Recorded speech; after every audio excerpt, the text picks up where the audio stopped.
Donald Trump pernah berkata, "Saya bisa hentikan perang Rusia-Ukraina dalam waktu 24 jam." Banyak yang menertawakan, tapi di balik kalimat itu ada logika bisnis yang dingin, efisien, dan khas Trump. Mari kita buktikan ucapan Donald Trump. Rusia masuk dengan mimpi perang kilat gaya Hitler. Serangan cepat, kemenangan instan. Tapi realitas memaksa Putin berjalan di jalur berbeda. Perang panjang, perang stamina, perang waktu.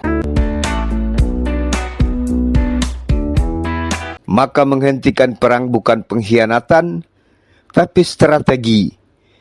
Sebuah langkah untuk renegosiasi the asset, menyelamatkan apa yang tersisa dari investasi Amerika di ladang perang yang tak lagi menguntungkan.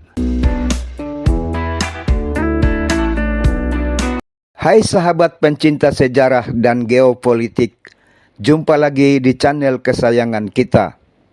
Kali ini kita akan mengupas tentang keinginan Donald Trump untuk menghentikan perang Rusia-Ukraina.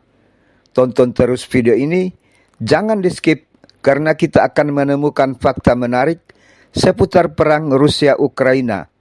Jangan lupa untuk like, share, dan subscribe untuk mendapatkan informasi menarik dalam video berikutnya. Jika Anda ingin mengajukan tema video berikutnya untuk kita diskusikan, sampaikan di kolom komentar.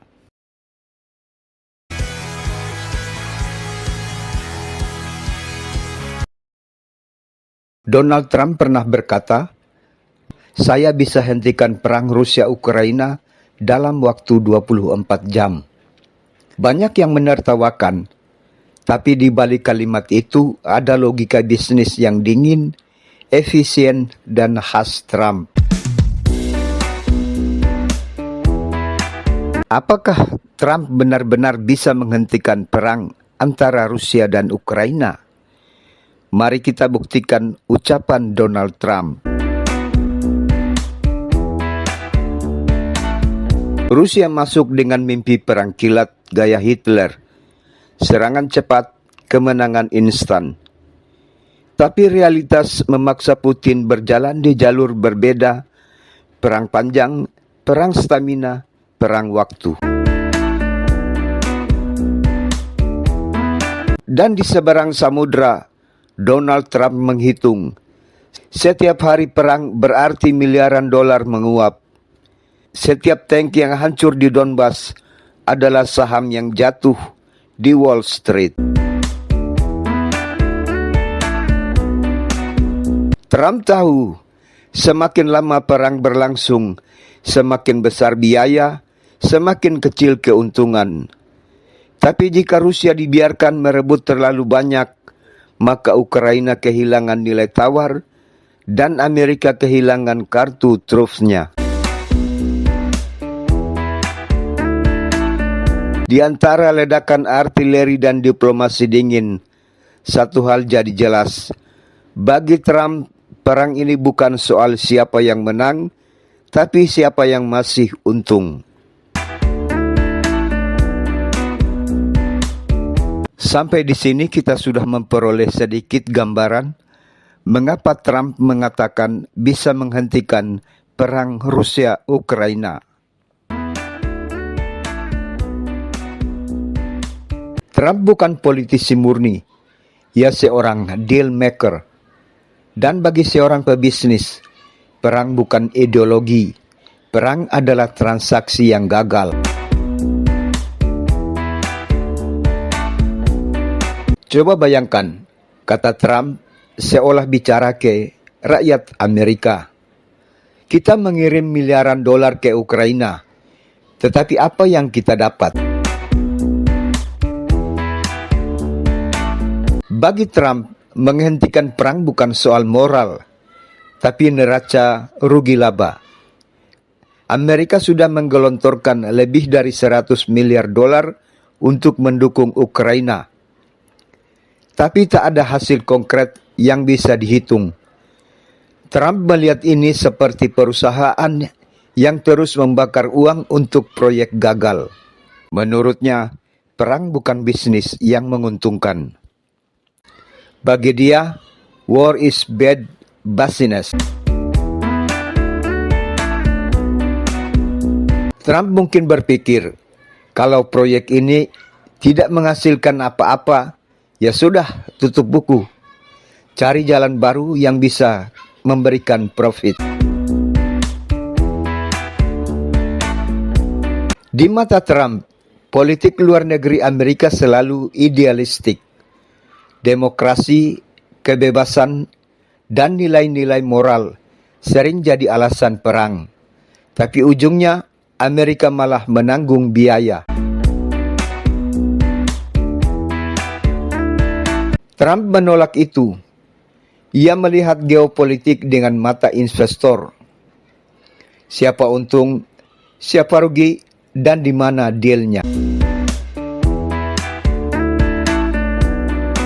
Negara bagi Trump harus dikelola seperti bisnis keluarga, efisien, tegas, dan harus balik modal. Jika perang terus berlanjut, biaya Amerika akan menumpuk. Anggaran pertahanan meningkat, inflasi naik, dan tekanan ke ekonomi domestik makin besar. Trump tahu rakyat Amerika mulai lelah. Veteran perang tidur di jalanan. Infrastruktur rusak, tapi uang terus mengalir ke luar negeri. Trump bisa saja berkata, kita punya masalah di rumah. Kenapa sibuk urus rumah orang? Jika perang berhenti, Amerika bisa renegosiasi. Bantuan senjata ke Ukraina bukan sedekah, tapi pinjaman. Artinya, ada aset yang bisa dinegosiasikan kembali, baik berupa sumber daya, kontrak rekonstruksi, atau jalur dagang baru. Trump melihat damai bukan sebagai akhir perang, tapi pintu masuk bisnis baru. Kalau perang berakhir, pikirnya, ada meja perundingan, dan di meja itu ada peluang. Trump tahu Rusia bukan musuh ideologis, tapi pesaing bisnis. Rusia punya minyak, gas, dan lahan subur di Ukraina Timur. Trump tak ingin perang membuat Amerika kehilangan posisi tawar. Bagi Trump, mengakhiri perang berarti menyiapkan deal besar, di mana Amerika tetap dapat bagian dari sumber daya Ukraina tanpa harus menembak sebutir peluru pun. Trump mungkin berpikir, kenapa perang kalau bisa negosiasi sambil pegang kontrak? Perbandingan Bush, Trump, dan Demokrat. Bush, sesama Republikan, memilih jalan perang, mulai dari Afghanistan hingga Irak, dan Amerika selalu keluar dengan luka mahal. Trump belajar dari situ. Ia tahu perang memberi kontrak besar, tapi juga hutang besar. Sementara Demokrat cenderung mempertahankan citra moral global, membela demokrasi, menentang tirani. Tapi bagi Trump, itu cuma narasi yang menutupi ketidakefisienan. Dua Republikan, dua gaya. Bush mencetak profit lewat perang, Trump ingin profit lewat perdamaian.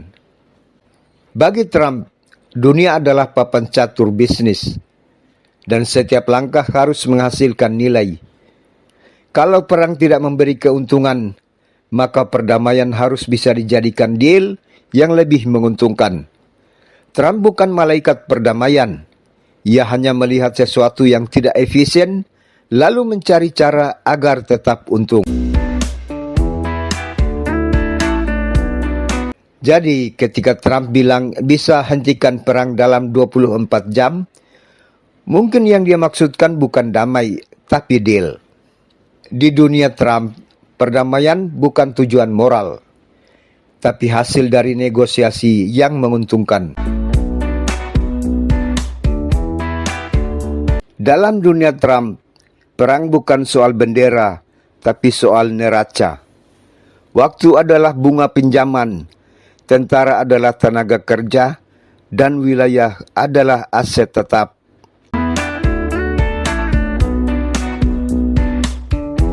Jika perang berlangsung terlalu lama, bunga memakan pokok. Jika wilayah jatuh ke tangan Rusia, maka aset menyusut. Dan bagi Trump, bisnis yang terus merugi harus segera ditutup atau diubah jadi kesepakatan baru. Amerika terus mengirim senjata ke Ukraina, tetapi tentara Ukraina tidak mampu mengambil kembali wilayahnya yang direbut Rusia. Bahkan wilayah Ukraina terus menyusut. Oleh karena itu, Trump berinisiatif menghentikan perang untuk mencegah Ukraina semakin banyak kehilangan wilayah.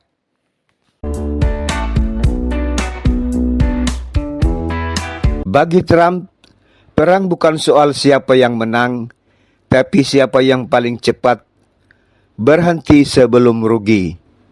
Di matanya, Ukraina bukan sekedar negara, tapi portofolio yang harus diselamatkan sebelum nilainya habis. Maka menghentikan perang bukan pengkhianatan, tapi strategi. Sebuah langkah untuk renegosiasi di aset, menyelamatkan apa yang tersisa dari investasi Amerika di ladang perang yang tak lagi menguntungkan. Jika perang terus berlanjut dan semakin banyak wilayah Ukraina yang direbut Rusia, Trump berpikir tidak ada yang tersisa bagi Amerika.